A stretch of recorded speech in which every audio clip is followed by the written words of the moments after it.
Clydeside, the Yukon of Scotland. To build Clydeside, pioneer industrial area of the modern world, men poured in through the 19th century from all over Scotland. Leaving crofts and holdings and boats, they came to stake their claim to the promised wealth of coal and iron, until 3/4 of Scotland's people were concentrated between Forth and Clyde. The world wanted castings, forgings, engines, bridges, locomotives, ships. Scotland had the materials and the men to supply the world's needs. The Scottish people, for centuries poor, saw a new age of riches opening before them. In the doctrines of the Glasgow economist Adam Smith, their furious energy found a new creed: to allow every man to bring his industry and his capital into the freest competition with those of his fellow citizens. In the gamble for prosperity, the Scots staked their industry and capital on 3 principal products: coal and iron and steel. On these they concentrated.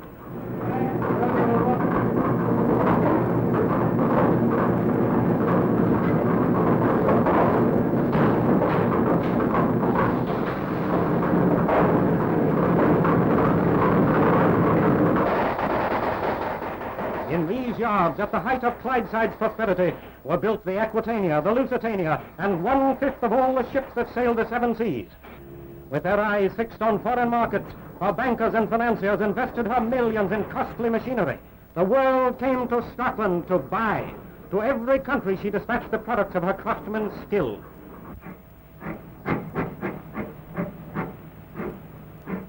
Half a million miners, steelworkers, engineers, and shipbuilders drew good pay on Saturdays. Into Clydeside's pocket went money from overseas. Game for sure. With the close of the Great War, this period of Scottish prosperity ended. German merchant ships, like the Majestic and Berengaria, were handed over to the Allies. Tariff barriers restricted international trade. Only 20 miles from the greatest shipyards in the world, Britain's surplus tonnage was laid up, and on the Clyde few ships were built. Self-sufficiency was the new watchword of Europe. Italy, once the biggest foreign buyer of Scottish coal, found power in her mountain streams and sent no more orders to the mines of Lanarkshire. The world slump of 1930 struck a further blow to Scottish industry. One effect of the Depression was that Britain concentrated her production around her more wealthy markets, London and the South. You will be closing down at the end of the month. The company has decided to concentrate on its new work. Scotsmen faced the problem of reshaping their national policy. They began to think of a new, a modern Scotland, planned on lines very different from the old. But now, let Scotsmen tell their own story. We are feeling the draft of the present depression tremendously. In various parts of Scotland, particular industries have identified themselves with that district, but these industries are all gradually drifting away. You know the position in Dundee, Professor? Well, Sir Henry, Dundee was built on the jute industry. At present, our industry is being undercut by the Indian factories. The herring industry, too, is gradually losing its foreign markets, chiefly in Russia and Germany. This is particularly affecting the north-east coast. When the summer fishing was on, thousands of men used to come from the highlands and islands to man the boats.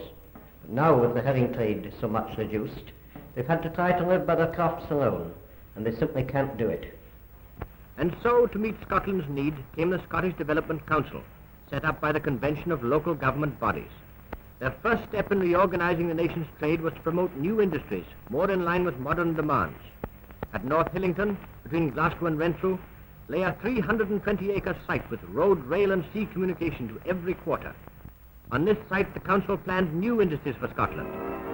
From the Commissioner of the Special Areas, they obtained a grant to form the Scottish Industrial Estates Company. With this backing, they were able to attract manufacturers by easy terms. Factories could be rented to save the cost of buying them. Money was available to help pay rates and taxes.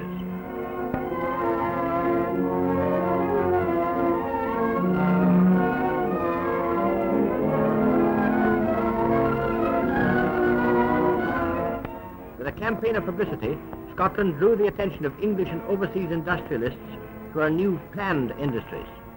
Within 12 months, more than 60 concerns signed leases for Hillington's factories. From foreign countries where the prestige of Scottish craftsmanship stood high, came the inquiries of manufacturers seeking to avail themselves of Scotland's new industrial facilities. This factory estate is the first step forward in the drive to build up new industries for the Scottish people. Already in Lanarkshire, 3 more estates are planned to strengthen the spearhead of the second-line industries that must be Scotland's defence against future slumps. All through the industrial area, the plan is spreading. On the site of Wishaw's derelict ironworks, men have found new jobs in a cement factory. Up and down the Clyde, men who in the old days of prosperity built ships are working at new trades in new factories.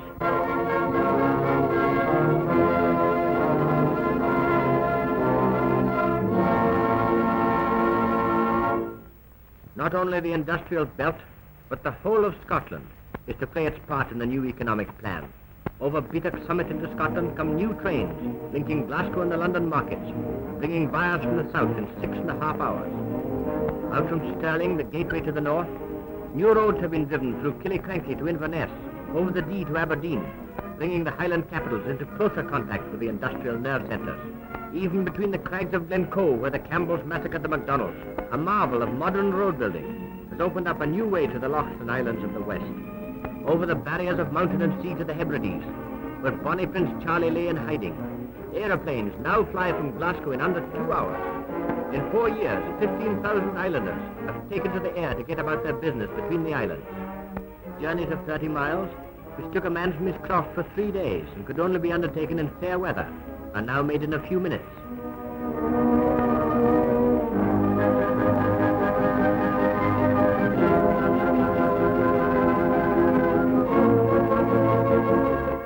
In the Highlands, the vast resources of mountain and loch are being harnessed for the nation's use. Water and dam, power station and pylon march over Loch Aber, where the clans gather, and through the covenanting strongholds of Galloway.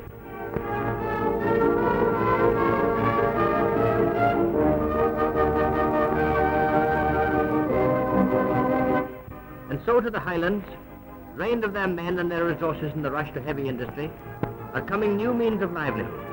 Side by side with the development of factories is a fresh impetus to crofters and smallholders, who are now at last within reach of a market for their produce. New communications and new sources of power are opening the way for reconstruction. But the uncontrolled growth of heavy industry created social as well as economic problems. For centuries, Scottish families had lived in 2-roomed houses, and when they swarmed into the towns and cities, congested roads and tenements were built in the same traditional way.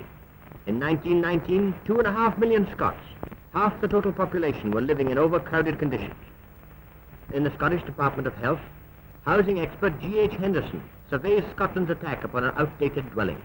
Over 280,000 working-class houses have been built in Scotland since 1919, accommodation for 1.25 million people. But we haven't solved the problem yet. Scotland still needs 250,000 houses to replace the slums and to put an end to overcrowding. In the face of growing difficulties, local authorities all over Scotland are driving forward to meet this demand. Skilled labour is hard to find. Building materials are scarce and prices rising. In 4 years, the cost of a single house has nearly doubled. Despite these setbacks, in 1937, 21,000 families took possession of their new houses.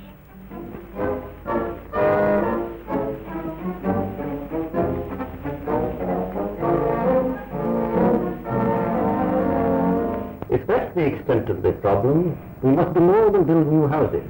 We must plan new towns, complete themselves. We must have churches, schools, cinemas, their own industries. Looking beyond the boundaries of our 2 swiftly built industrial cities of the 19th century, Scotland's architects, with nearly 1/10 of the country under plan control, are selecting new sites for the better ordered towns of the future. On the southern slopes of the Dee, Aberdeen plans a new community of 4,000 houses. Glasgow is transforming a private park into the satellite town of Pollok. Faced with the outdated mining village of Stanburn, the County Council of Stirlingshire transferred the entire population to a new village, specially built on the estate of West Quarter, 3 miles away.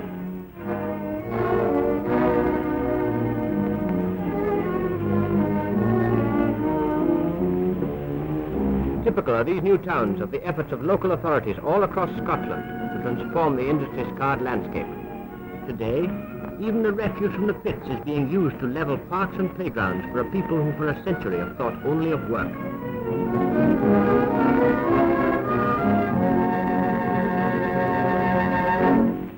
Even more important for the future than the solution of problems by experts is the changing attitude of the Scottish people. Yesterday it was said of the Scot that he was dominated by the idea of work. Today he is adopting a wider and a happier outlook on life. What is that? What the hell is these big beats over there? That's no more bad. That's cold kicked in the door. I'll be with Mr. Goodfellow. Well, somebody. What?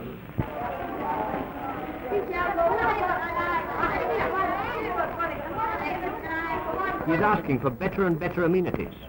Okay, come on. Is your fire home yet? Aye, he's in the garden.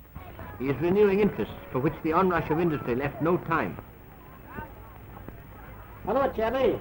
You never play boots tonight? Too busy, Sam. That's not the way he's playing. He's never listened to the wireless. I've got too much work to do in the garden. They made a good job of this Bowling Green. I never think it was a muck heap a few years ago. A pretty big muck heap, too. Good wood, Jack. While the industrial era raged, tourists from England and overseas came and enjoyed the beauty of the mountain country, celebrated by generations of Scotsmen in song and story. Now, after a century of town living, the Scottish people themselves are turning back to the mountains. Tribute to this new sense of citizenship is the Forestry Commission's gift to Scotland of Britain's first national park, 100 square miles of Argyll within cycling distance of Glasgow.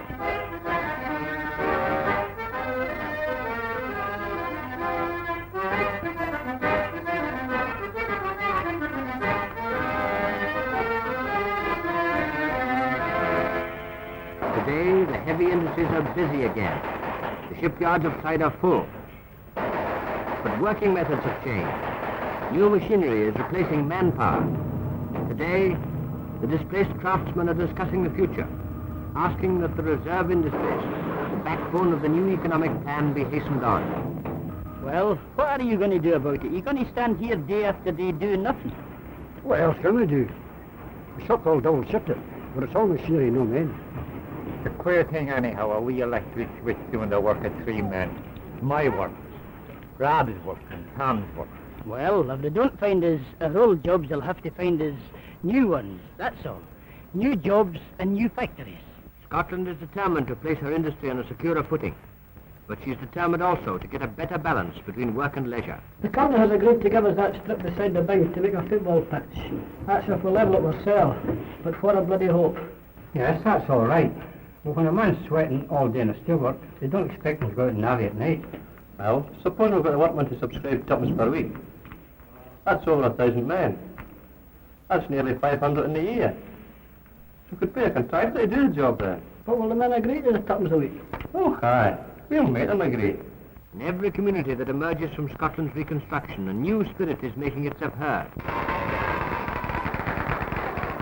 Do you folks realise that in the last 5 years this district has grown to such an extent?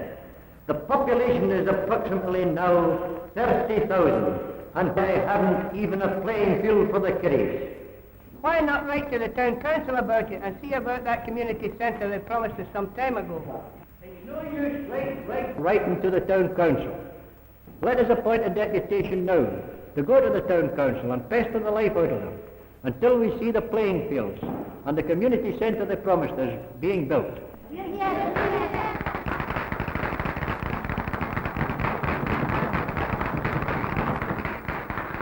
Well, have you got rid of them? Aye, but we'll have to satisfy them. They're planning more clinics and community centres everywhere else. It's all very well, Doctor, but consider the cost, man, the cost. Well, what does it matter? If we can't raise the money by the rates, we'll get a grant from the Department of Health. It's all very well to cycle out into the mountains, but we want more places to walk in when we get there. The Forestry Commission has already given us one national park, and it's only through them that we got into the West Highlands. But we want more. The youth of Scotland cannot rest until it is free to walk where it wants over its own mountains. In the pioneering days of the 19th century, Scotsmen fought for the wealth of the nation, and they found it in Clyde-built ships and industrial achievement. They paid dearly for this concentration and this success. Today, they are inspired by a new conception of the wealth of the nation. Harnessed to a wider purpose, the old furious energy is now fighting for a planned country and for the common good. A new Scotland is being created under our eyes.